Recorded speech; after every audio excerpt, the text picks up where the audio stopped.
기본적으로 이 기업에서 추구하는 인재상이나 경영 철학에 맞는 소스들을 내 캐릭터로 가지고 오시는 게 가장 좋습니다.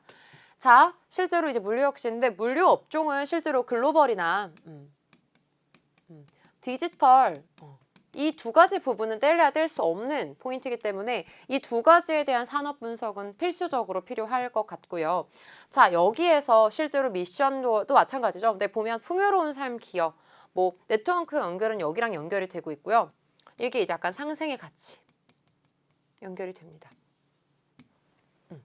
상생이라는 게 최근에는 ESG 경영을 도입을 하면서 웬만한 대기업들은 ESG를 따라가지 않으면 안 되는 상황이 되었거든요.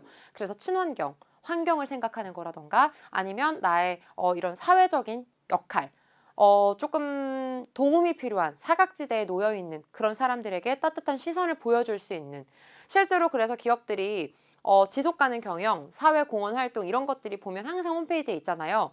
그게 필수적이고 그게 투자를 받을 수 있는 요소이기도 하며 이제 국민들에게 실제로 조금 공감이나 신뢰를 받을 수 있는 포인트이기도 하기 때문에 그런 거거든요. 그래서 ESG에 대해서 조금 알아두시면서 상생에 대한 포인트는 하나 필요할 것 같아요. 자, 그리고 인재상을 보시면 실패를 두려워하지 않는 도전 정신, 열정적인 거 이런 거 굉장히 중요한 거죠. 패기와 투지. 실제로 여기에서 해당되는 포인트에 포커스를 맞추셔서 그거에 관련된 에피소드가 있으면 충분합니다. 자, 실력을 키우기 위해 끊임없이 노력하는 젊은이, 뭐 끈기, 그리고 뭐 근성 이렇게 갈 수 있겠죠. 요거는 도전, 뭐 패기, 뭐 투지를 가진 인재, 실패를 두려워하지 않는 거죠.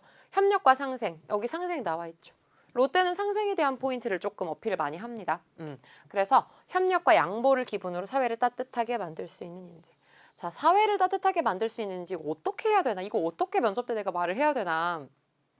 고민이신 분들이 많을 텐데요.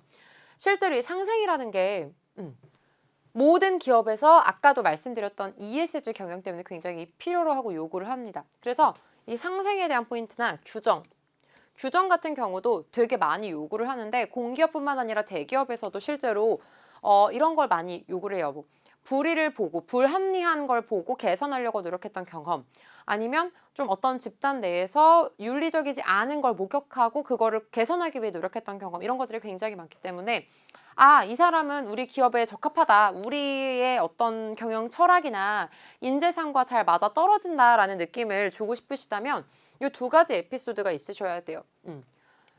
상생 같은 경우는 이 에피소드를 참고하시면 되겠습니다.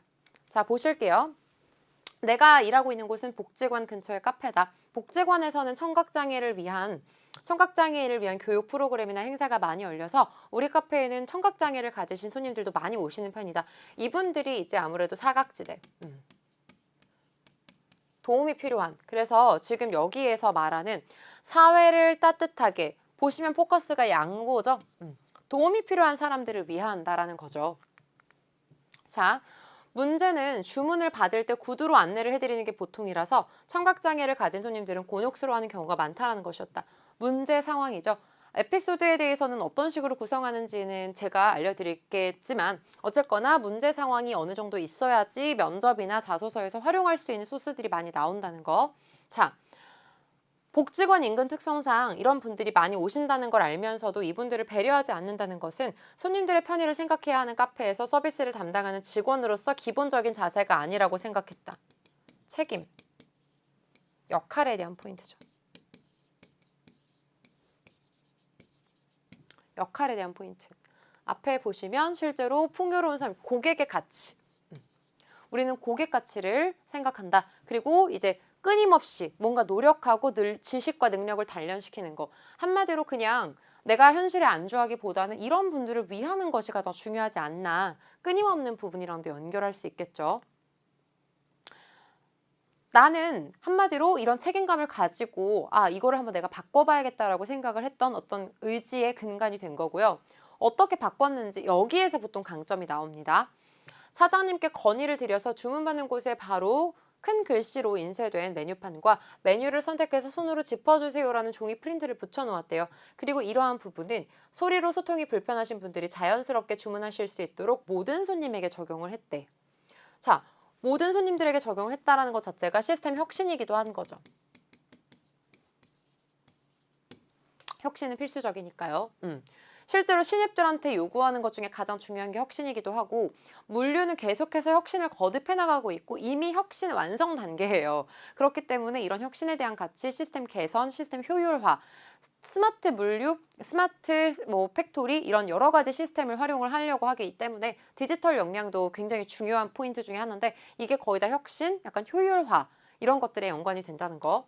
자, 그리고 이렇게 이분들의 시선에 맞춰서 우리가 만들어낸 솔루션을 모든 사람에게 적용을 했다라는 것 자체가 상생의 가치랑 좀 더 연관이 되는 거죠. 왜냐면 배려를 하는 거잖아요. 이분들이 민망하지 않게끔. 그쵸?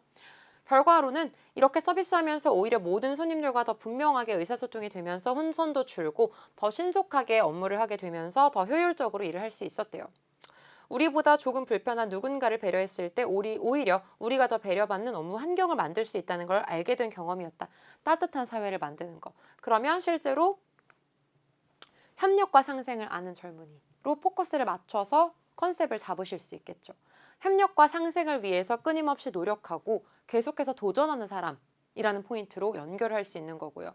지원 동기로도 연결할 수 있어요. 이런 사람이기 때문에 실제로 롯데글로벌로지스가 현재 이런 산업에 맞춰서 이렇게 효율화를 만들어 나가고 있고 풀필먼트 산업이라던가 새로운 걸 받아들이면서 정말 고객이 원하는 서비스를 만들고자 하는 이런 투지가 의지가 내가 가지고 있는 이런 상생을 추구하는 것과 비슷하다라고 생각을 했기 때문에 지원을 하게 되었다. 이런 것들도 괜찮겠죠.